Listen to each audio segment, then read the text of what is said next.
ਆਉਂਦੀ ਕਪਲ ਅੰਦਰੋਂ ਬਾਹਰੋਂ ਪੰਜਾਬੀ ਹੈ ਜੀ। ਅੱਜ ਵੀ ਮੁੰਡਾ ਜਦੋਂ ਆਉਂਦਾ ਤੇ ਬੜੇ ਪਿਆਰ ਨਾਲ ਦੱਸਣ ਤੇ ਡੇ ਆ ਕਿ ਇਹਨਾਂ ਨੇ ਜਿਹੜਾ ਬੜੀ ਗੱਲ ਹੈ, ਬੜੀ ਗੱਲ ਹੈ। ਹਾਲਾਂਕਿ ਔਰ ਸਾਰੇ ਹੀ ਜਿੰਨੇ ਵੀ ਸਾਡੇ ਕਮੇਡੀਅਨ ਗਏ ਨੇ, ਸੁਦੇਸ਼ ਲਹਿਰੀ ਮੇਰਾ ਗੁਆਂਢੀ ਹੈ ਜੀ, ਬਹੁਤ ਵਧੀਆ ਪਿੱਛੇ ਦੇਖੋ ਅਦਾਕਾਰ।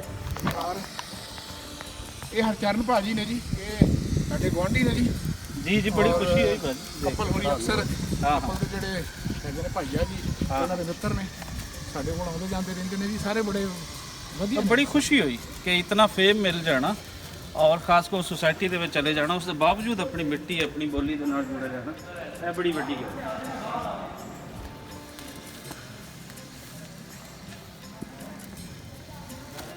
ਆਪਣੇ ਹੁਣ ਦੋ ਗਰੁੱਪ ਬਣ ਗਏ, ਪਰਜਾਈ ਹੋਰੀ ਤੇ ਬੁੱਲਰ ਸਾਹਿਬ, ਉਹ ਦੂਸਰੇ।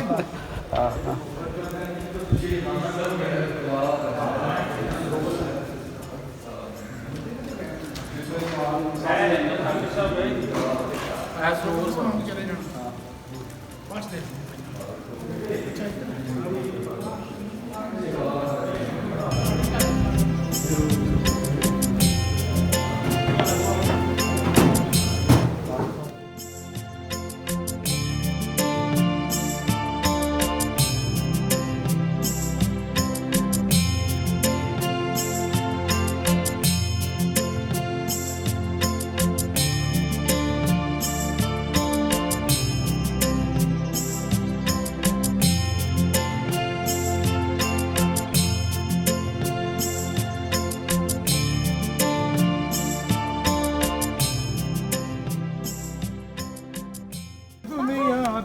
ਆ ਜਾਓ ਨਾ ਸਰ, ਇਹ ਬਹਿ ਕੇ ਤੇ ਇਹ ਦੁਨੀਆ ਠੀਕ ਨਹੀਂ ਹੋ ਜਾਣੀ।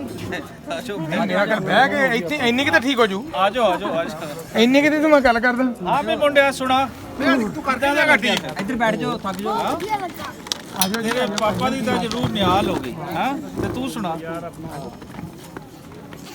ਬੋਲਦਾ ਨਹੀਂ।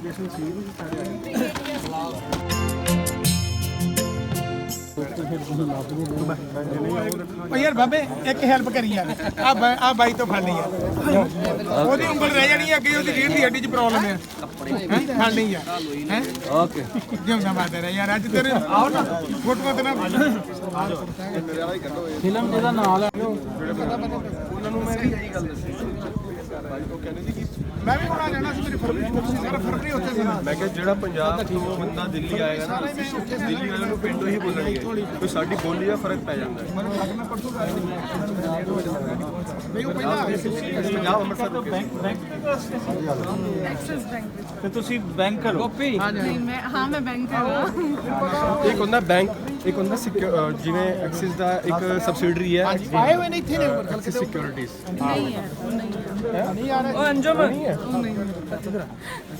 ਜੋ ਵੀ ਹੋ ਦੱਸੋ ਫਿਰ ਸਾਨੂੰ। ਕੁਛ ਨਹੀਂ, ਮੈਂ ਨਾਰਮਲੀ ਐਕਸਿਸ ਬੈਂਕ ਵਿੱਚ ਵਰਕਿੰਗ ਆ ਐਜ਼ ਅ ਕਸਟਮਰ ਸਰਵਿਸ, ਔਰ ਜੋ ਵਾਕ-ਇਨ ਬ੍ਰਾਂਚ ਹੁੰਦਾ ਲਾਈਕ ਕਸਟਮਰ ਵਾਕ-ਇਨ ਆਉਂਦਾ, ਉਹਨਾਂ ਨੂੰ ਅਟੈਂਡ ਕਰਦੇ, ਉਹਨਾਂ ਦੀ ਜੋ ਵੀ ਉਹਨਾਂ ਦੇ ਲੋਨ ਤੋਂ ਰਿਲੇਟਡ ਕੁਐਰੀਜ਼ ਹੁੰਦੀਆਂ ਨੇ, ਉਨ ਸਾਰੀ ਚੀਜ਼ਾਂ। ਬਹੁਤ ਚੰਗਾ ਲੱਗ ਰਹੀ ਹੈ ਜੀ ਤੁਹਾਨੂੰ ਇੱਥੇ ਤੁਹਾਡੇ ਨਾਲ ਗੱਲਬਾਤ ਕਰਕੇ।